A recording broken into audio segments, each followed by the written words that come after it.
Voilà, Doudou Montiri TV, bonjour, on a abonné sur Doudou Montiri Télévision. On a vu vous belé, moi tango minga, on a ngate na mon jambe na leka bongo. Toye parce que ezama mamboka toujours belamboka. Toujours belamboka na ba invité na biso to yambilelo, mais na bango to meka penza ko bela report ya marche la muka. Pourquoi toye ba penza likanisa ngo ko marcher et pourquoi mbalamoko subitement comme report.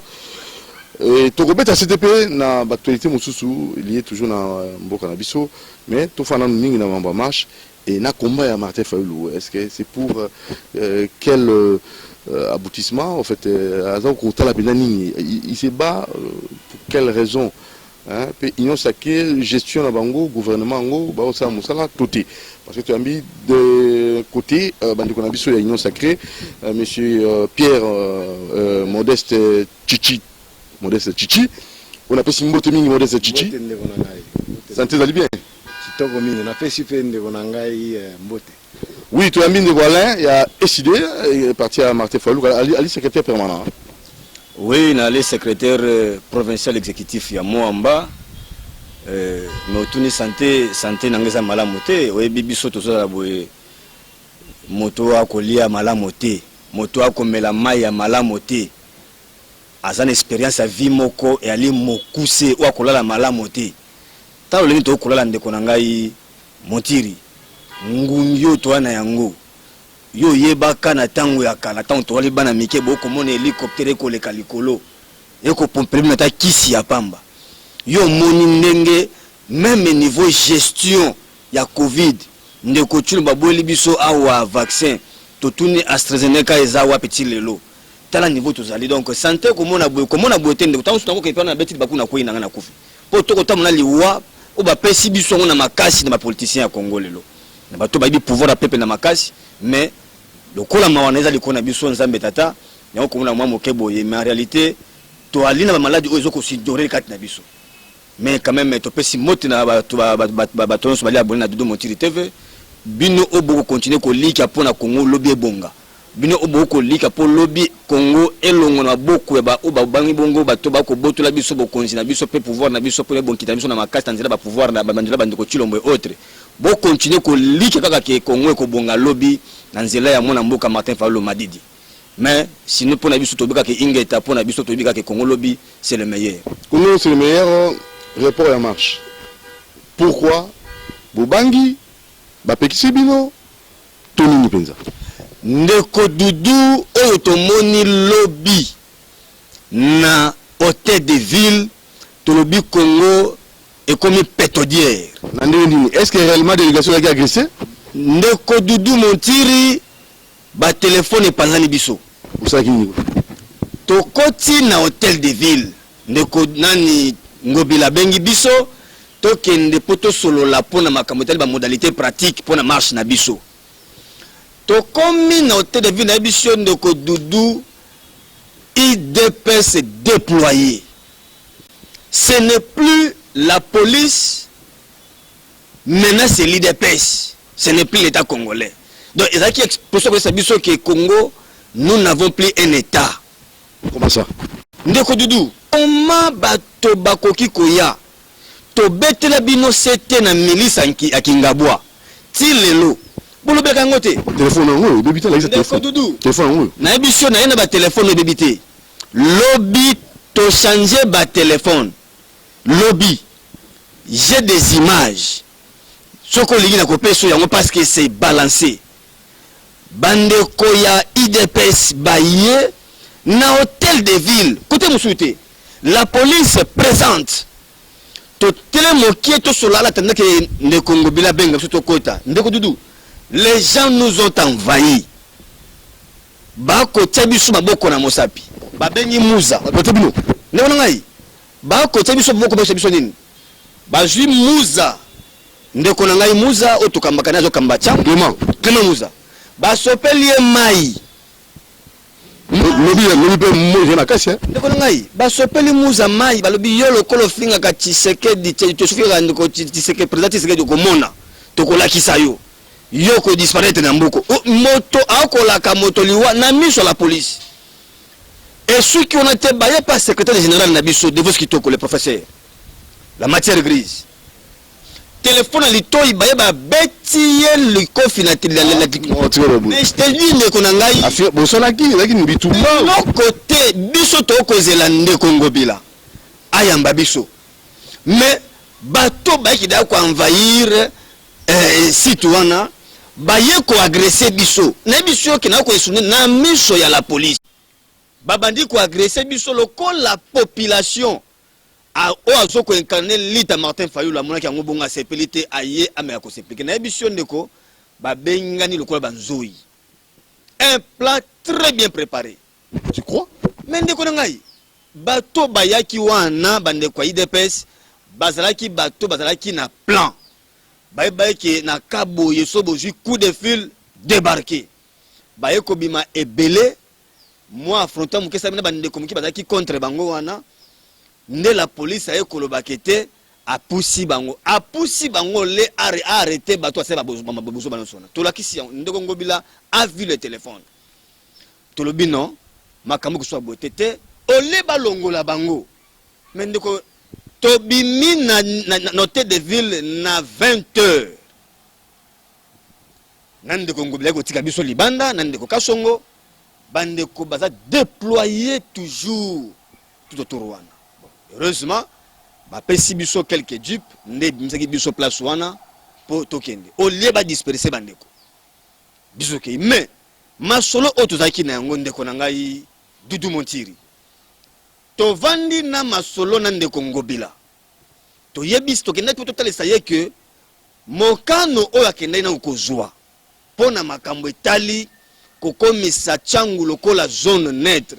Oyo wapi makambo nous totali politique et ko sala maté ezaki décision moko anticonstitutionnelle et le kola article 28 amombe ko likonzi et ko ebisa biso na ko kende ko berité na ba ordre manifestement illégal to ba to ko kende ko ben ko to sana yango to ko yebisa yo et peuple mokonzi attribution to biso ko olonga mobeko na yo wana parce que yo yaki na makanisi o na yumbi ko bosa tende ko dudu que ayaki kosala mayele moko bo na yumbi pour que yumbi elongwa na makamete maponami yumbi a voté na présidentielle ba ko récupérer bango moké pour na baba ba député pour bazana pour ni bosali report ya marche pourquoi tangu tokei na réflexion ndeko Dudu to ko nous rendre compte que il y a eu un plan bien défini pour éliminer physiquement les deux du leader, il y a Lamuka. Il y a des preuves. Bato réunion na ba place où yebani. Ba réunion salami na limité na Kingabwa. Ndeko ngai. Ba réunion et salami ba pesi bato ba arme blanche. Comment ça? Si bato biloko ba moyi. Vous avez des preuves pour ça? Tout ça ba preuve. Ba preuve. Ba pesi ba réunion mandeko salama. Ceux qui n'étaient pas d'accord. Oyo batali komba ya mwana mboka Martin Fayulu Madidi pembeni ya tenti wa mulumba. Bazaki d'accord na ngote. Ils ont fuité l'information. Ba bimiseli biso yango, ba lobi tete bandeko bokeba. Il y a un plan, ba yebisi biso to éliminer physiquement mwana mboka Martin. Mambo lukuta bato wana bayeko kosa bino. Est-ce que okobanga nini asali nini bo mai? Kande composani ba mwana mboko. Na bisio mais ça peut commencer avec non, ça c'est trop fort. Na bisio boke kobosa na te. C'est de cette manière qu'on a éliminé Lumumba. Comment ça n'a pas ba comprendre que akoma ki blocage pour na ko imposer dictature na bango makamama mabe. Yango mona ki ba kusani ba éliminer. Et c'est le même plan qui définit pour na ko éliminer physiquement, je souligne.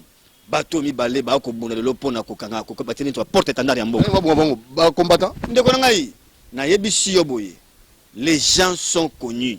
Oyo bayamba boma mwana mboka Martin Fayulu Madidi Petit plainte. Te lokola nanu et lokola mais to yebisi yo boye.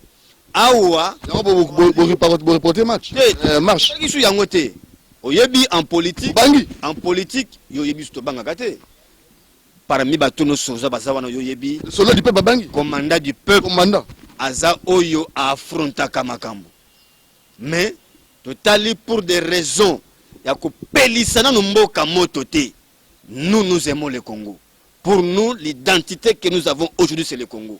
Tolobi non, tokende na bango malembe malembe. Lokola tolongoli, parce que pour nous c'est une victoire. Tolongoli na moto yande Congo bila, na bato na ye que Tchangu zali zone neutre te, c'est une victoire pour nous. Donc andibi bango. Mais ndeko nanga Dudu, ndingo bila lobi, na ndimi obolobi. Pona l'aksakene obolobi zali ya solo. Bokomona les 9 obolingi pour tout ça matinée les meeting les 9 les 9 obolingi bo sala matinée na Tchangu tokoti ke la bino pe toko sécuriser bino bo sala marche na bino ndenge mobeko pesi biso ndingi ça. Donc pour na biso c'est une victoire. Tchangu n'est plus considéré comme une zone neutre. Les activités politiques et ko sala manandenge et longobani et yami balé pour la victoire. Tolobi boyeke bato ba ko tala mituna bango ndeko na ngai Dudu était Martin Fayulu azali leader kaka na Tchangu. Non, a démontré à moi la face du monde qu'il y a leader moko populaire. Tolobi toko délocaliser marche na biso cette fois-ci. Toko zoyango soki bolingi bo poni la biso kwe ya kisasa o bolingi. Biso tolobate bino bo poni la biso. Mais toko ke na kwe wana to démontrer bino que nous sommes un parti ou une plateforme la plus populaire. Le 16. Yango tolobi boyeke d'abord na les 9. Comment continuer nos dates les 9 té. Les 9 tozali na Tchangu na Sainte-Thérèse. Terrain o edundaka bato bato ki makango. Toko tia wana, toko sala marche na meeting na biso, o toko pesa kanyaka pa ya moto parce que ko bosa na te ndeko Mboso akena Kaluka akena nini mbongo ya République etamboli. Omonaki? Oui, to moni bato azui ba 10 000 francs. Zala bape? To wana yango, zala image. To zana yango azui ba 10 000 francs pesi na bato. Ba 5 000 bato mosusu ya pété ba mtsu ya 10 000 pour bato ndi sesika. Mbongo ya République. To tunite Mboso si mbongo wana wapi. Akena ngo na Tchangu mêmement. Ko zo bato na makasi moyena quelque chose. Biso lelo to lobi to ko sala yango sans ko pesa kanyaka pa ya moto. Pour démontrer à la face du monde que nous sommes toujours là comme les politiques populaires ya Congo. Monsieur Chichi Chileu. Bon, il y a mon amboka Yoki, élimination physique. Bangiba Boma Fayulu, c'est l'un de la mission de Bawa, report en marche. Merci beaucoup. On a réussi à côté la 10 minutes. Il faut protéger Ngaï. Il y a l'habité, il n'y a pas de Kim. Il faut que prôner la valeur depuis. D'abord, na zonga na sima na ba bêtise moko na okaka wa na okaki ba lobi o baza ko souffrir o président prometaki bango vaccin ezate na landa mutu na bango moko epenge aleki na chaîne na biso alobi que tala bato baza ba spécialiste na lokuta alobi que président pour qu'il a rencontré bato lokola ba Sarkozy et autres il fallait qu'il soit vacciné. Le président est allé se faire vacciner en cachette. Pour vous dire que Bato Baza est spécialiste dans le mensonge, mais nous allons les amener jusqu'au bout. Ils se sont trompés d'adversaire. Si le président qui a se vacciné, jusqu'à l'autre est l'autre côté. C'est que je dis, Dieu m'est témoin. Ah, merci beaucoup. Voilà. Et là, quoi, nous balai. Est-ce que ceux qui dépassent ces gens qui sont populaires et pas mouton? Hein? Biso bandaki to lobi marche bato ba ko mener na siège biso komona bino mona tiem tseke da yeko luka bato boya to la marche et tena zaki ka fandi ko azola la pongi ya ba bébé oui c'est papa mais on va qui est reçu ko quitter to citoyen.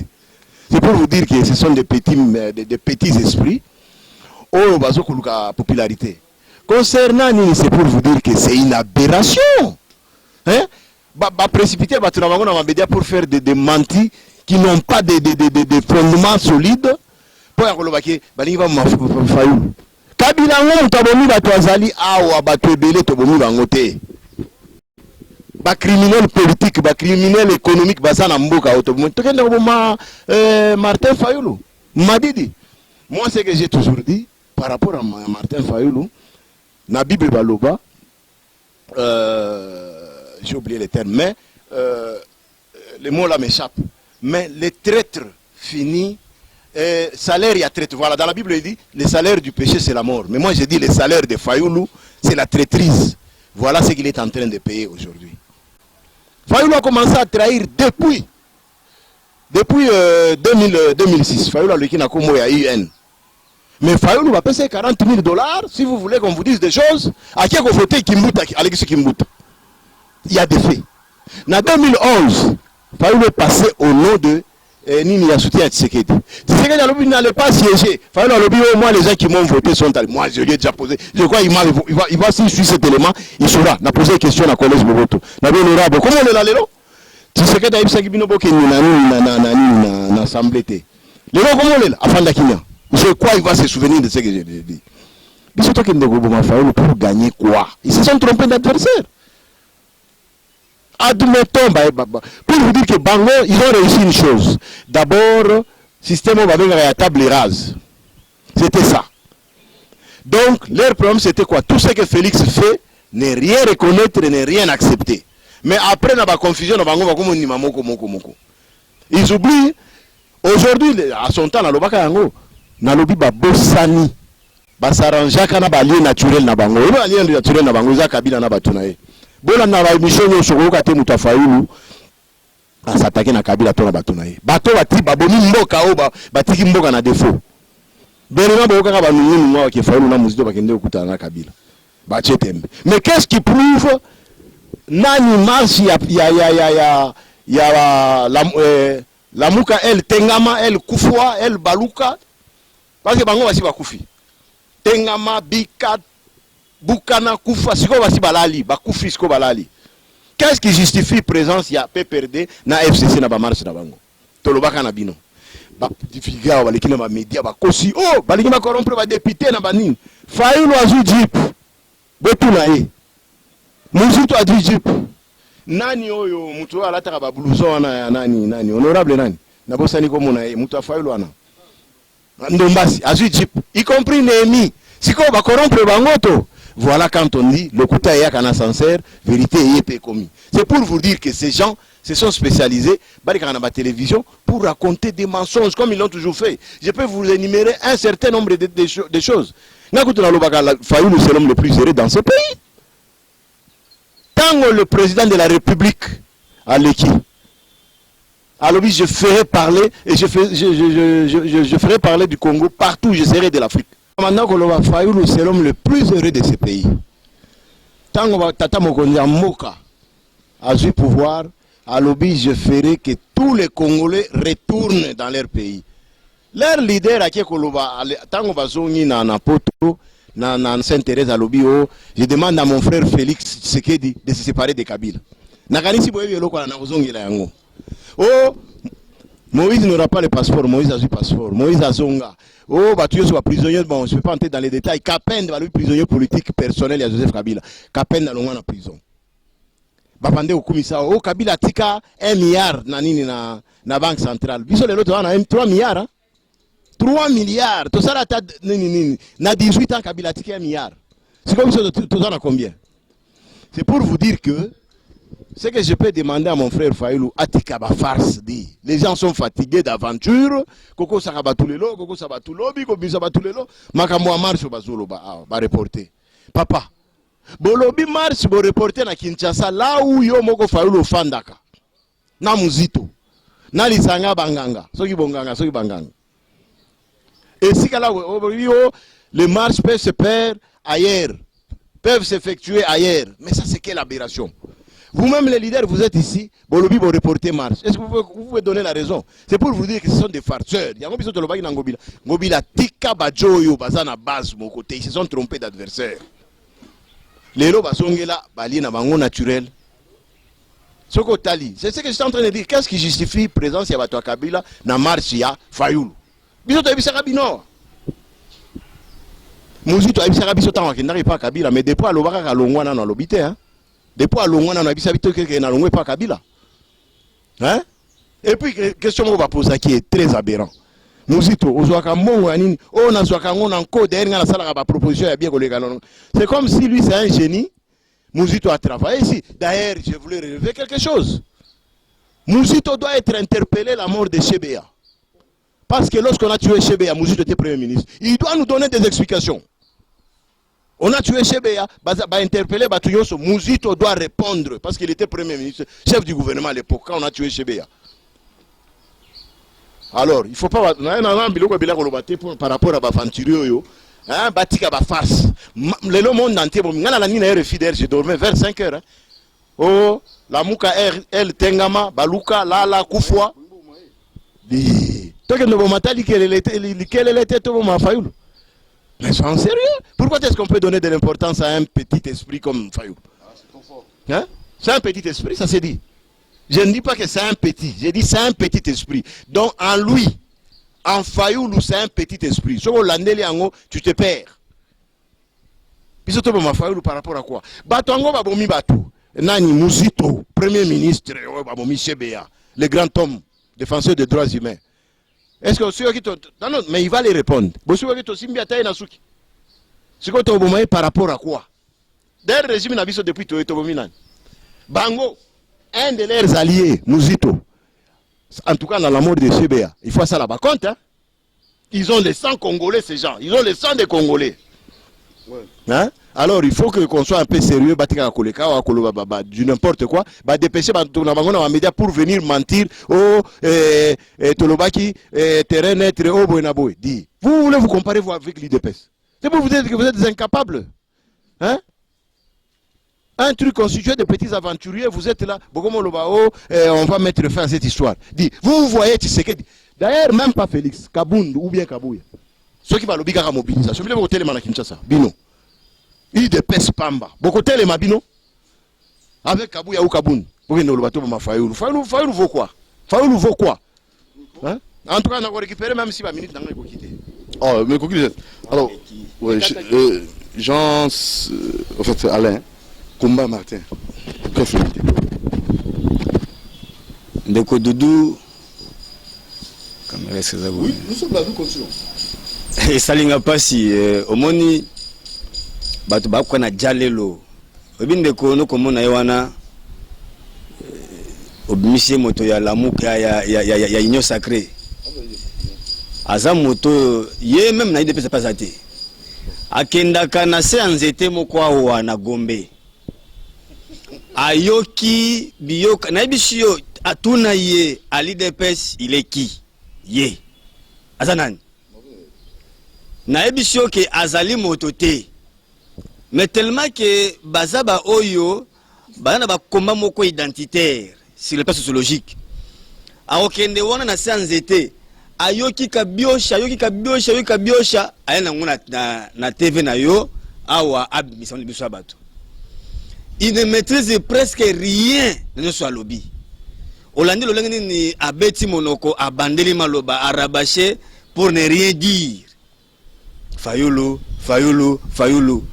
Aujourd'hui, s'il faut parler des idées au Congo, s'il faut parler des doctrines au Congo, fayoulisme est là. Comme doctrine, Oyola Sabatonzela.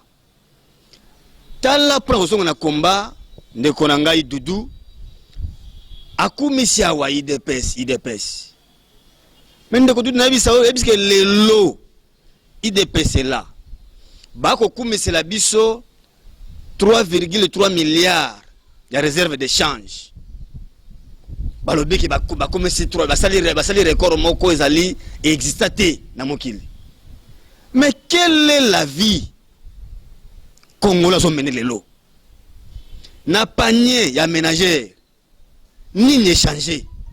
Ndeko nanga Doudou. Tout mi tout na question. Motuna na mituna nganga moko na bakaza lokola papa na ndako lobi ba azwi mbongo ya salaire. Triple coup ya oba na kozwa mais bana ba ko lanzala nebiso lelo le Congolais souffre un degré kolingate. Tu peux t'imaginer que biso to bundi bitumba na IDPS to tia Kabila mopanzi po Congo le décoller bato ne ko le Kabila dégage mais quelques Congolais lelo ba komi ko ba ke mieux vaut que Kabila que Tshisekedi. Tu peux te rendre compte. C'est vrai. Mais au moins à reconnaître depuis qu'on est banda 3 milliards et commaté. pesa ye maloba na koyebisa ye Dudu na reconnaître tenabi na ko affirmer telika mona yali ko ba maintenant tu ni obo Dudu yo jui ndongo sa CCTV awa ba futi yo mbongo Dudu Motiri TV merci yo ndongo za na Dudu Motiri TV o engagé ngai na ko sala pa na yo Dudu na 60 futi ngai mbongo ozali dina ngai na kena ndako bana nga ba ko lala nzala ça peut se faire comprendre et ma kamoto ko mona bandeko lokuta monene o bakoela ba congolais to comprendre te bakambi parti na lokuta ba continuer lokuta na ti na sommet à l'état ko bosa na tende ko na le mokalo to ko tourner émission na TV na yo que ndeko na biso Chilombo ezalaka nde le 29 lelo amelaka mbondo liboso ba congolais ezalaka lelo date ko marche date ya lezaki date moko historique ezalaki mokolo yo ya melambondo ye a invokaka pe a prometaka opprobre na mutu za ko trahir peuple congolais tala traîtrise mo yo ndoko lo bayango quelle trahison zo benga ndeko na ngai ozo mona yo yebite ke ndeko Chilombo pendant que tuzalaka na bango azaka oyo azoko kopelena Kabila toke bakenda Ibiza bakenda Venice bakenda Monaco toana ye na kati opposition papa na biso tente wa mulumba a reconnaître makamuna yete asuka wanate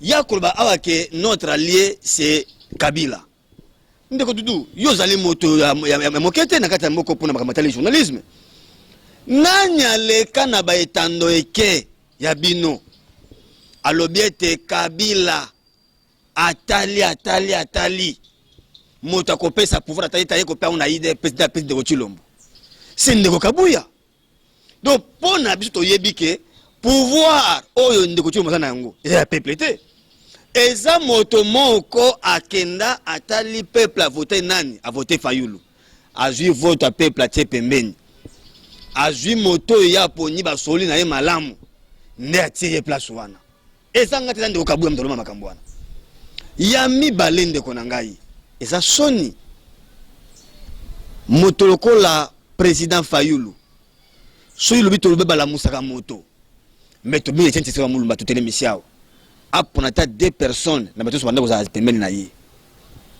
na 2 personnes akoza kotanga kuba Fayulu te po ayebi ke moto yo asimba ki bitumba na ye quelle finalité combat na ezalaki na yango finalité ezalaki oyo ya papa Etienne Tshisekedi mulumba ezalaki na yango pona soto lobaka ke le roi est mort, vive le roi. C'est-à-dire que la vraie manière de célébrer le roi c'est de pérenniser sa lutte. Comprenez dans le roi zanini ndeko na ngai Dudu tozo ko bunda lelo pour que Congo soit digne et prospère. No Dudu soki okei na est lelo toko tuna ba ko beta ndeko akobeta monokwawa akobeta tolo ba jeep ako betela tolo mbongo ebima trésor public 27 millions de dollars. Ndeko Dudu mais Fayulu azui yango tote na muzitu ndeko Dudu na yebisi yo boye soki fala jui jeep wana vérifier soki fala jui jeep wana oyebisi nga na TV na awa je laisse les idées tolobi ke biso tokoki soko mokete kozwa ba jeep uti na nzela ya Kanyaka ndeko Chilombo a trouvé yango malamu a corrompre 500 députés aluka atia bango azalaki na cause na ye pour balekisaka ba loi ya mabe ba interpellaka bato te ndeko nanga omoni ram tala ram toko mito lelo ba congolais ramo ya ngai na toko nyokwamela eza impôt tozali taxe ekendaka wapi deuxièmement babiloko motu ya na Congo to loba yo lingite olingo komisa parlement na poche na yo ozo Assemblée nationale osomba même to lobi ke makambo etali ba jeep to kozwa yango te ngai na yo ato kolela na este kuna liwa se liwa ndeko Chilombo mandimi minere na biso or bakende ko rafinaka yango wapi na Rwanda o wapi kuna yango ya kosomba matériel wana ya ko rafiner yango awa ils ont coûté moins de 5 000 $, 5 millions de dollars. 5 millions de dollars au kosomba le côté ya mulunga e kota mona moka mais préfère nous a 27 millions pour somba bato moke jeep. Donc tu biloko ezema ko tolanda ngote bandeko bakomisi mboka na libulu oyo même biso moko toko comprendre te. Voilà. Donc tu makambo esengele suka biso komba na biso e alito bimisa Kongo na buwumbu oyo ezwami ndeko Chilombo azali continuité ya ndeko Kabila ndeko Chilombo ayende adidisa mboka suli banda oyebi komosa eloko mote na Bible balobaka David azwebisa Salomo abi Salomo ngai na kei mais ene loko mona kindeko accomplirité ezalaki ko tia moto ya Shimei na se mais ndenge yo ye Shimei azala oyo amuna suka pembe na ete c'est ce que ndeko Chilombo a reçu comme mandat na Kabila. Kabila ebisa yo betala ngai ko balkaniser Congo ko tia Congo à genoux je ne pouvais pas parce que les gens doutaient de mon identité mais yo lokolo ye voici le schéma et schéma otoko kinango biso tolobi ke biso pona balkanisation et ko simbati. Merci beaucoup. Chichi. Ok, ndeko na ngai, il faut d'abord na mettre de côté moi ba biloko mo na okia ya lukuta. D'abord l'habité hein, Montiri, aux journalistes mo munene, ba député ba za combien? Donc y compris Fayulu dedans. Donc ce que ba lobby que président de la République a su mongo pas corrompre 500 députés, y compris nani? Fayulu na kati, na muzito. D'accord? Vous êtes d'accord na ngai? Soi-disant opposant. Et le quoi liboso yango wana. Et le quoi mi balé. Bande kona biso yo va se soumettre. Fayulu n'a aucune vision pour ce pays. Na bandaki yango na lobaki yango. Na Bible balobi le salaire du péché c'est la mort. Ngana lobaka le salaire d'un traître c'est l'échec. Fayulu a commencé à trahir les gens depuis toujours. Tout le monde, alobaki makamoko alobi o le 29 né président de la République amelaka mbondo alobi o ya ko trahir. Mais les grands traîtres c'est Fayulu. La preuve, babanda la muka bazala combien de personnes? To banda d'abord na dynamique. Batika la combien dynamique ezala isusu ekufa. Dynamique ekufa. Siko tokoti na la muka. Tozalaki na Igwe national Jean-Pierre Bemba. Tozalaki na Moïse Katumbi. Tozalaki na Matungulu. Tozalaki na Jean-Lucien Boussa. Tozalaki na nani Moïse Katumbi, tozalaki na Félix Tshisekedi, tozalaki na nani non sina tangi na nani qui d'autre Mbusa ya mwishi na sina tangi Matungulu Mbusa ya mwishi na Muzito. Lelo batikala combien? Ceux qui Félix Azama be bazalaka combien? 7. Félix a trahir. Batikali combien? Mbuta ya mwishi akei Félix n'a a trahir. Après Mbusa ya mwishi Matungulu lelo azonye sika zali. Pour vous dire qu'un mauvais ne fait que perdre. Donc, Batuyon Soba Kei Wana. Bango Bazama Be Fayulu Ndaza bien. Non, c'est pour vous dire, soyons sérieux. La Mouka Bazalaka est belé. Balobi Félix a trahir. Kamera a trahir. Moke. Moussa Yamouissa a trahir. Matungulu a trahir. Bemba Siko na Mouzito, na Moïse a trahir. C'est un mauvais monsieur. C'est une mauvaise personne. D'ailleurs, je dirais, vous allez m'excuser les termes, mais pas Mouzito. Fayulu, c'est un monsieur qui n'a pas de culture politique. Il faut entendre d'abord dans ses dires. Moutazo Fingama, policier, va bololé. Azolo Makambo, des histoires un peu très aberrantes. À son niveau, il ne peut pas dire des choses comme ça. Moutongo a soutenu les ambassadeurs en France. Tant ambassadeur en France a dit non, les élections se sont bien déroulées. Il y a quelqu'un qui a gagné les élections. Il a traité la personne qu'il a soutenu, il y a Guignol, dans l'Issi Bolandaka. Aujourd'hui, Fayulu n'a aucun appui sur le plan international. Même sur le plan national. Bate Belé, beaucoup Tuna. En tout cas, soit micro na aujourd'hui, moko le kana balabala Tuna batu 5 ou bien 10. Oh, bah, comment partir à Fayulu. Yango batigama na nani nina. Mukolo la muke zaina. Na oyebi na pesa koma ya la muka. C'est Fachi. Fachi nda pesa koma ya la muka. Balobi na kei papa. Si nani na nani tolandaka balobi Burkina Faso soki mopaya kei akendaka na nyoso ata na rido ya pamba. Bolandaka yango akei na biloko na nyoso. Me Fachi atikaki. Babemba batikeli parce que soki acheka ka Fayulu décidé fou. Et loko ezate. Yango koma utinga manaka la muka. Soki Fayulu za mobali tolandi bagbo. Bagbo a créé parti, atiki parti a créé mususu. Ce qui fallait dans Mobali. Atika makambo la muka azonga na nini na décidé tout le monde. Alors votre gestion. Par rapport à la politique à Fayoulou. Politique à Fayoulou d'abord c'était basé sur le mensonge. Politique à Fayoulou c'est ça. Faire table rase. Donc tout ce que le président va faire, de ne rien reconnaître, de ne rien accepter. S'il vous plaît, tu avais la parole, moi je n'ai pas intervenu. Hein. Au moins, il va la démocratie. Même ici, ça se voit. Mon frère, est-ce que vous m'avez entendu, moi, intervenir? Nulle part. C'est pour vous dire que ces gens ont beaucoup à prendre. Ils ont beaucoup à prendre. Politique à Fayoulou, c'est le mensonge. Politique à terre brûlée. Hein, qu'on se promouvoir, qu'on vouloir faire voir aux gens qu'il est leader. Or, c'est un véritable farceur. Et lui et son ami Mouzito. D'ailleurs, Fayoulou, on peut même parler de Fayoulou, pas de Mouzito. Depuis au cas qui a attendu comme Mouzito. Or, c'est les ralliés. Bisous, tout le temps, et Jean-Pierre Bemba. Tout le temps, Moïse sans problème. Tout le temps, Bahati, tout le temps, Mbosso. Mais hier, à côté de Mouzito, parce que Mouzito, c'est la malédiction. Mouzito, c'est lui qui lorsqu'il était Premier ministre, on a tué CBA. Mouzito devait répondre en tant que Premier ministre. Et ça n'est-il, lorsqu'il s'en a problème, ça va répondre. Mouzito ira répondre. Jusqu'à aujourd'hui, monsieur qui a lobby Gamouana, parce qu'il était dans les coups. Votre gestion, s'il vous plaît. Votre gestion, d'abord on a besoin d'un dengue union sacrée du pouvoir. Oui, bon, on va manquer parce que à l'introduction, vous avez bien compris, à Evroaki, Alain qui est bateau, va souffrir. Donc, les boulot, qui s'est mis sous. Merci beaucoup pour la parole. A reconnaître que tout à l'heure, milliard, ou allié na bango, atikaki, l'autre commune a 3 milliards. Na 4 mois, il y a gouvernement. Vous comprenez? Na 4 mois. Le gouvernement de l'Union sacrée, on sait que tout n'est pas rose. Tout sait qu'il y a des choses, il faut se remettre en place. Le pays était dans un abîme très profond.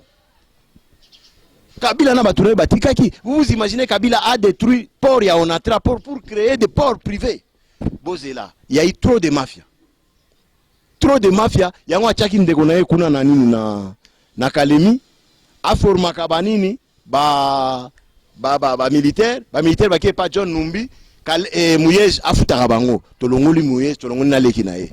Sikoyo ba opérateur économique ba aventurier parce que la plupart ont été engagés, tous ces petits indiens et libanais ici. Kabila, on l'a arraché le pouvoir sur le plan politique, mais n'est-ce pas économique. Économique. Nous allons fermer. Donc, ces gens ici, ce que nous demandons à Fayoulou, son combat, lui au moins, on peut même parler de Fayoulou. On peut même parler de Fayoulou, pas Mouzito dit. Mouzito, c'est M. 30%. Mouzito, moi, c'est un bandot, tambola, nambongo, nanini. Et puis Mouzito, quelqu'un qui était Premier ministre, il veut prendre le pays. Mouzito, agent naïe. Vous parlez de l'impayement, vous? Vous pouvez parler de l'impayement? 25 mois chez Mouzito impayé. Là, vous avez les preuves pour ça. On a un journaliste dans l'entretemps. Gestion Nabiso, je crois, c'est connu de tout.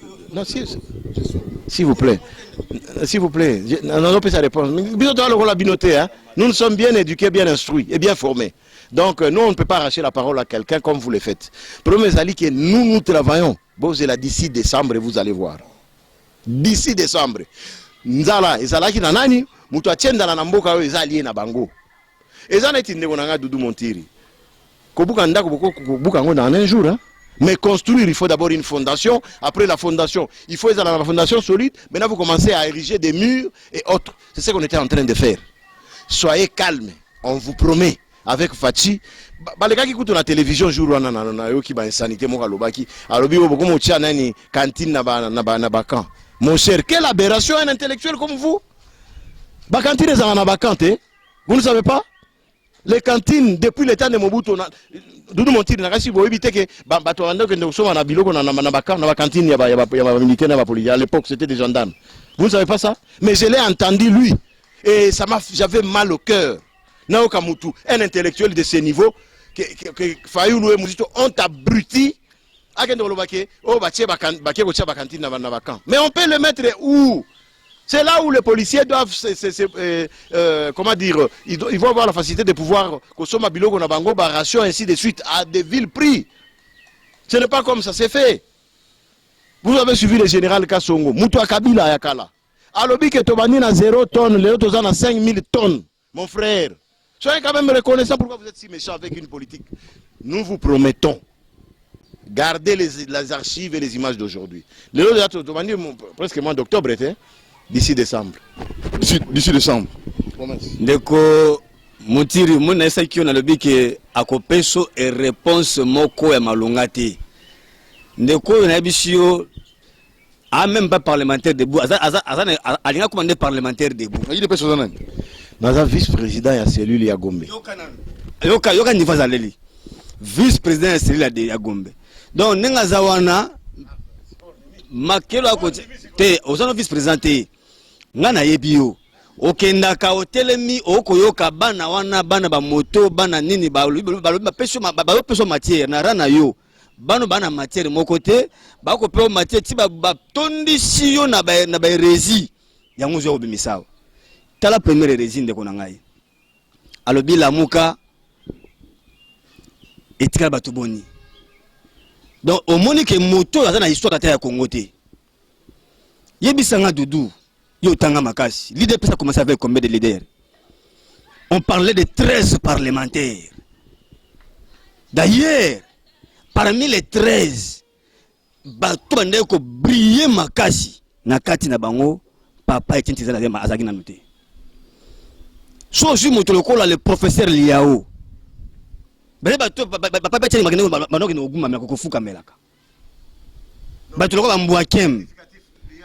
jamais été parmi un cofondateur. Liao était aux États-Unis. Ouais, les 13 parlementaires sont au Tangi, Liao, Azate, Koko Sabatouté. Les 13 parlementaires, Liao n'est pas là. Bazoua Liao parce qu'il fallait Banines à la composer dans la zone géopolitique. Donc, là, linguistique, pardon. Zone linguistique. Bazoua Kibasa pour les Katanga. Bazoua Tsekedi pour la Kassai. Bazoua Boakem pour la Bandundu. Bazoua Liao pour la Bangala en Équateur. Donc, on qui se doit à se contredire. Donc, Bazoua, le col, oh tata, l'idée commence toujours avec un noyau. Voilà, le noyau, Liao était là, tu as déjà entendu c'était avant sa mort. Il a parlé de Liao. Écoutez. Tanga Liao. Ndeko Doudou. Lorsqu'on parle de 13 parlementaires, Liao n'est pas dedans. Il n'est pas dedans. Je peux te citer les noms. Pour l'Équateur, qui était dedans? Après, je peux te citer les noms. Il y a ma cofondateur. Je peux te citer les noms des cofondateurs. Pour l'Équateur. États-Unis. Je t'informe. Est-ce que vous avez dit que tant qu'on a créé la Mouka, Mboussa n'est pas raté? Est-ce que vous avez dit? Mais moi, lorsque Maman Nangaï, Talabato, Makamouté, Sabino, messieurs, ceux qui voyaient quitter, on parlait de 7 leaders. Si vous parlez de 7, son Baxi Mbou c'est comme 8. Si on peut citer, parce que attendez le gouvernement de sauter. Tout ça qui n'a Jean-Pierre Bemba, tout ça qui n'a Matungulu, tout ça qui n'a Mozitu, tout ça qui n'a nani Ndeko Chilombo, tout ça qui n'a nani Fayulu, tout ça qui n'a nani Moïse Katumbi. Yebsanga ibango soza ki wana na kamere, merci. Est-ce que on Moussa wana les jours où on a publié les résultats on va tellement de 7. Tu as vu Moussa? Mais Moussa est venu après. Moussa est quand? Ah, en Belgique. Alors, Babylou débat. Alors, Pesa makanisina yo. Na corriger le komoko. Ako ça biso ke ba yo ba kenda tout ça. Mais à Bossani que même l'IDPS, tout le monde est parti. Tout le monde ba kenda ka. Et là qui c'est que et tu sais que dit Azaki Mabe.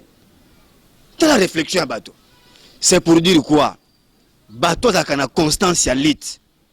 Ba o bazala ka ba kana intérêt miki ba intérêt mesquin ya bango.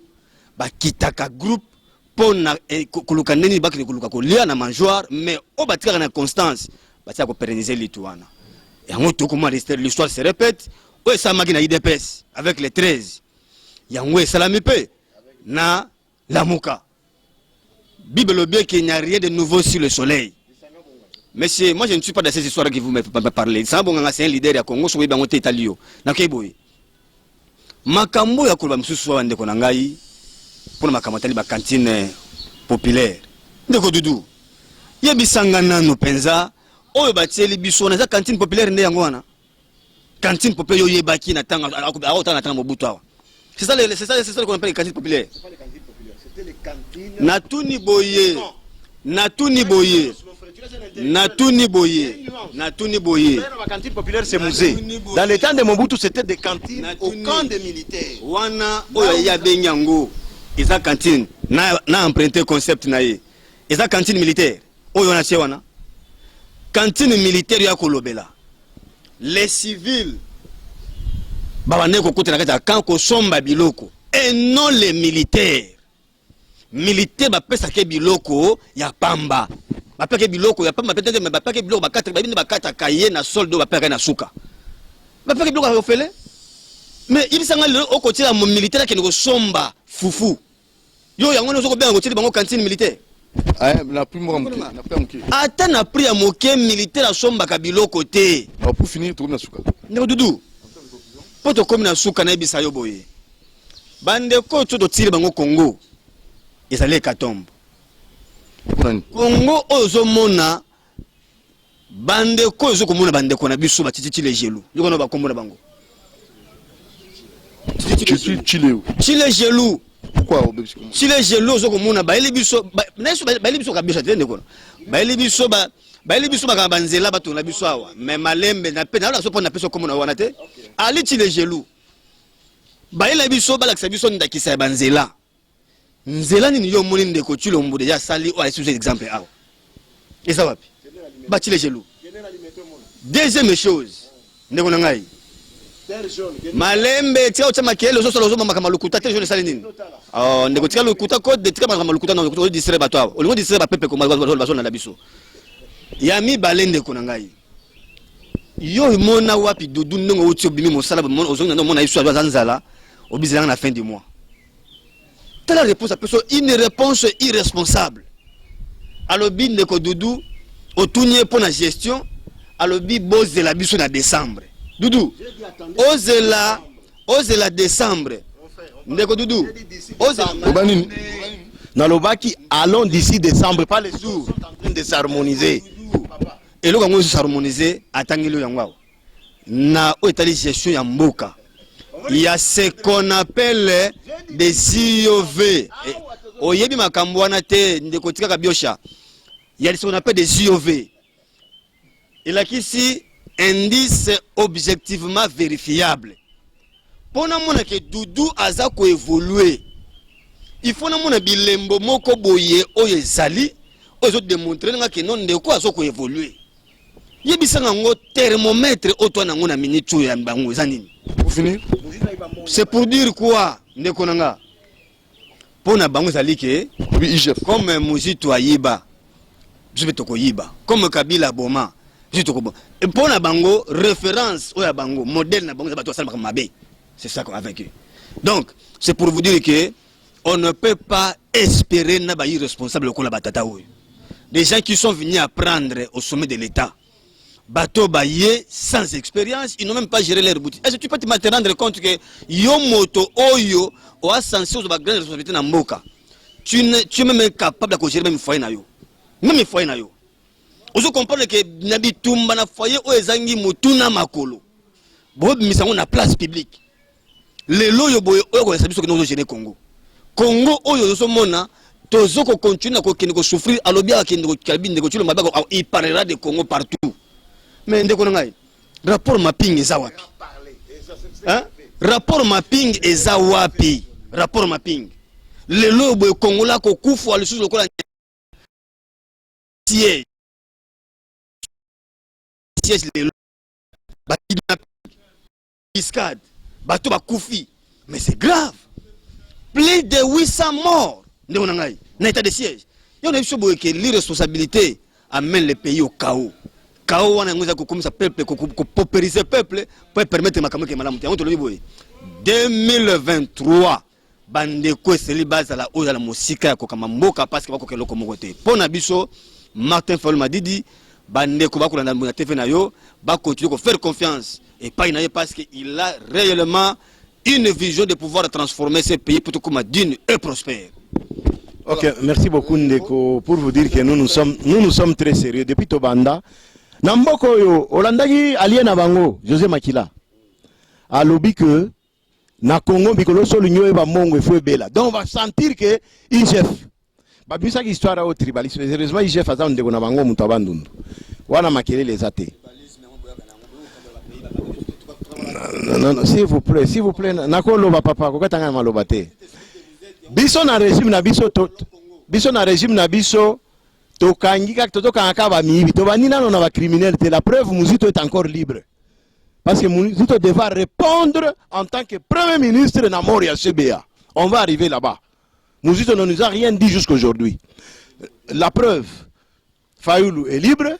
Aoki ko beta ba concert na ngazo beta biniti roquette ezate nini ezate, c'est pour vous dire que nous avons la bonne gestion. Na mboka oyo, nous promettons à ces gens que d'ici là, que le peuple continue à faire confiance au chef de l'État. D'ici là, vous allez voir. Notre bilan est positif. Avec le bilan, tous en a gratuité enseignement. Et ça bilan, tous en a. Oh là là. Merci beaucoup. Enseignement au rabais. Allez. Muzito en tant que Premier ministre. Pardon, Lobasuka. Kabila a fait des Chibala qui n'avaient, s'il vous plaît, Kabila a fait des Chibala qui n'avaient même pas $20 000 en compte comme un millionnaire. Mais le même Kabila a arraché la signature à Muzito. Atala Lobina, mona miibi, atal Capone, Natour, na mona muibi lokola mutote. A arraché la signature. Ne allié na bango, un voleur comme Muzito. Alors, il faut avoir des preuves. Hein. Non mais c'est vrai. Eh, Tuna, Kabila a arraché la signature à Muzito. Tuna ye. Boy sabatu bina nini. Bila na bino zanini. Pesa congolais bila na bino zanini. Comment vérité? Bila na bino zanini. Pesa congolais bila. On l'a arraché la signature. Bila bon. Abonnez-vous massivement à Doudou Montiri Télévision. Merci Alain, merci Chichi Chileu, à la prochaine. Bah amateur. Ah on a Kinshasa, vous n'êtes même pas capable de réunir Batou. Hein? Vous reporter marche. Sony. Ciao. Si bobo le président élu boko kokate. Wana na mwana Congo moto nzamba tindi pona kobongisa Congo. Ba Christian kenga bazana prison. Batu ba mama shebe atobomi bango te. Tokende bo makaka Moustique Fayulu. Mal à l'aise dans niveau kokokité. Moustique Fayulu na les apprentis. Vous êtes arrivé au bout. Vous êtes trompé d'adversaire. Nous allons. Fachi à Mélissi Binomai. Beaucoup ça va te réserve d'échange. 2023. S'il y a dit, en tout cas, je donne ma main à couper. 2023, s'il y a 10 candidats, Fayulu Abimiata 4e. Mongo, avec quel bilan? Botika Seni Libret. Botika Seni. Gagné Félix dans la botamité. Ce cas-ci a botami. Azana dans la berceau. Il faut amener la mille qui a pris à cola. Notre Seigneur, vous allez dépolitiser. Tout à l'heure, vous gagner l'élection.